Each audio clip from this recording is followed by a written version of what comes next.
Edible gardening is a fantastic way to get your family into growing their own. Your children will just love plundering your plot. Wildlife will love you for it.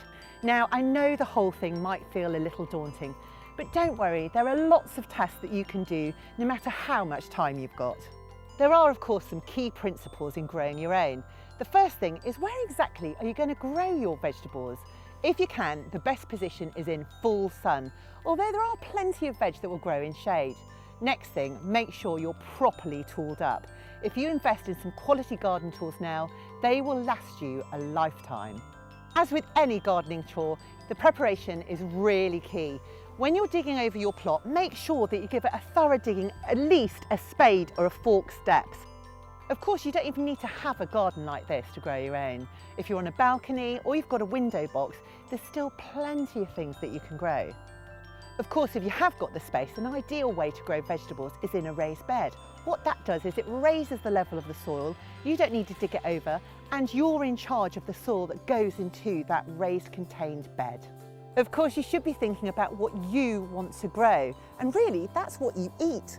Start with a few easy things like strawberries, which will take a little bit of sun and shade actually, and then think about maybe some salads, some beans, some peas, and don't forget about edible flowers. They're a really simple way to make you look really clever at the barbecue table. Things like nasturtiums are fantastic. Just pick off the flower, chuck them on salad, and everyone will think you're a gardening genius. Another really good idea is to make sure you label your veg, not just with the varieties, but with the date in which you sowed or planted the plants. That will make sure that you're on track with your growing season, and it'll keep you motivated. If you haven't got a lot of space or you don't have a garden at all, a vertical planter is a fantastic addition to any space. It means that you can make sure that your plants are growing up. If you grow plants like herbs, you won't need an awful lot of maintenance. And if you keep it close to your back door, you can constantly be cropping for the kitchen. And we can't be talking about edibles without mentioning fruit trees and shrubs. Look at this orchard. Just one fruit tree can make the difference for your family for the rest of their lives. I have to say, edible gardens are one of my favourite types of gardening.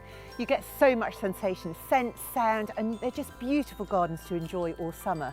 Plus, at the end of the day, you'll get something to eat as a result of your labours. What could be better?